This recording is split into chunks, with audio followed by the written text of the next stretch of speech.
भारतीय जनता पक्षातले निर्णय घेतले जाताना दुसरा एक महत्त्वाचा अदृश्य घटक असतो तो अर्थातच संघाचा.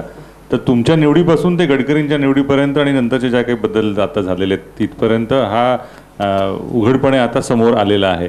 तर त्याच्याविषयी तुमचं मत काय की हा खरोखर हा अदृश्य हात आहे का, त्या हाताने दृश्य व्हायला हवं, किंवा ही जी काही भूमिका घेतली जाते ती चुकीची आहे बरोबर आहे?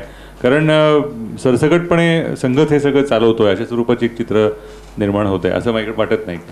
मला बिलकुलच असं वाटत नाही. बघा, संघ हा आमचा पॉवर हाऊस आहे. आमच्या विचारांची प्रेरणा ही आम्हाला संघातनं मिळते.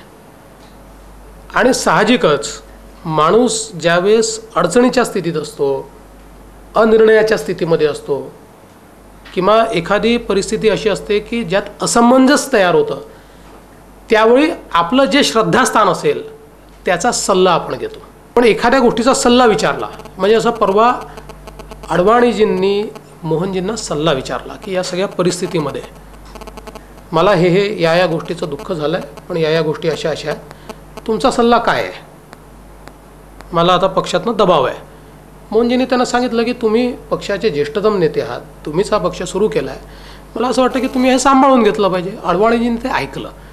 त्यामुळे त्याला अदृश्य शक्ती म्हणण्यापेक्षा आमच्याकरता ते एक असं घर आहे की ज्या घरामध्ये ज्यावेळी आमच्यात कन्फ्युजनची स्थिती असते, आमच्यात अनिर्णयाची स्थिती असते, त्यावेळी कोणाकडे जाऊन विचारावं किंवा कोणाचा सल्ला घ्यावा, तर आम्ही सल्ला घेतो.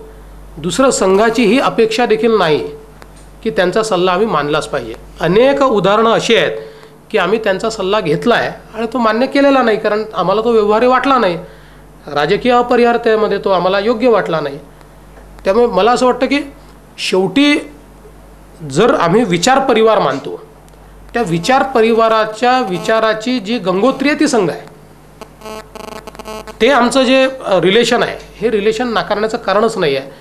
पण BJP is run by RSS हे मी बिलकुल मान्य करत नाही. असं कधी झालेलं नाही.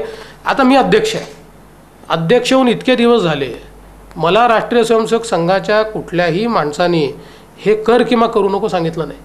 मी ज्यावेळेस भेटायला गेलो त्यावेळेस मला मोहनजींना भेटलो, मोहनजींचा आशीर्वाद घेतला. त्यावेळेस मोहनजी मला असं म्हणाले की छान चांगल्या प्रकारे चालवा, लोकांपर्यंत पोचवा, लोकांना काहीतरी अल्टरनेट द्या, असं मोहनजी. याच्या पलीकडे मला ते एकही शब्द बोलले नाहीत. किंवा क्षेत्रीय प्रचारक असतील यांना आम्ही साधारण भेटत असतो, काय चाललं आहे काय नाही त्यांची शेअर, कधीही ते सांगत नाही याची नियुक्ती करा किंवा याला करू नका. इट्स अ मिथ असं माझं मत आहे. पण तरीसुद्धा भाजपमध्ये एक बाब नाकारायला नको. मला असं वाटतं की संघाचा चेहरा किंवा संघाची ओळख असलेले नेते आणि संघाची पार्श्वभूमी नसलेले नेते असा भाजपमध्ये एक उभा दावा आहे असं दिसतंय. तर अशा वेळेला पक्षाच्या वाढीच्या वेळेला संघाची पार्श्वभूमी नसलेले नेते सुद्धा मोठ्या प्रमाणावर भाजपमध्ये येऊ शकतात आणि येतात. तर हा जो संघर्ष आहे हा टाळला जायला हवा असं तुम्हाला वाटतं का, आणि त्यासाठी काय करावं लागेल? बघा, शब्द योग्य प्रकारे घ्या. शब्द चुकीचा मी वापरतो आहे. संघ व्हायरल आहे आणि भाजपमध्ये जो आला तो कुठनंही आला तरी तो संघाचा होतो. भाजपमध्ये आलेला माणूस हा कुठल्या ना कुठल्या प्रकारे संघाशी जुडला जातो. आणि आमचा अनुभव असा आहे की जे लोक बाहेरून आले आहेत ते तर अधिक संघनिष्ठ झाले आहेत. कारण बाहेरून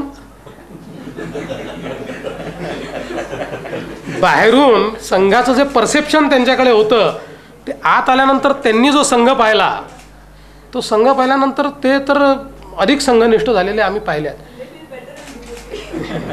त्यामुळे मला म्हणजे असा कुठला संघ आणि संघेतर असा मला वाद वाटत नाही.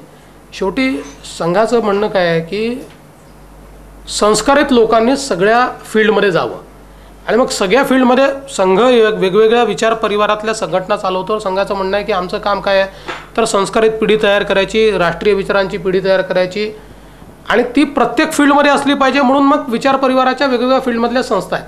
तसंच राजकीय क्षेत्रातही चांगली माणसं असली पाहिजेत. या दृष्टीने संघ विचारांनी, आणि म्हणून संघ हे नेहमी सांगतो आणि बाहेर नाही, आमच्या बौद्धिकांमध्ये ज्यावेळेस सांगतो तर संघ सांगतो की जर राष्ट्रीय विचारांनी आणि संस्कारित माणूस काँग्रेसमध्ये गेला तरी आमची अडचण नाही आहे.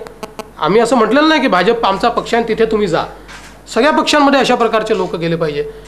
तर आज मोठ्या प्रमाणात जी बाहेरची मंडळी आली ती देखील संघाच्या फोल्डमध्ये किंवा संघाच्या जवळ आलेली आपण बघितलेली आहे.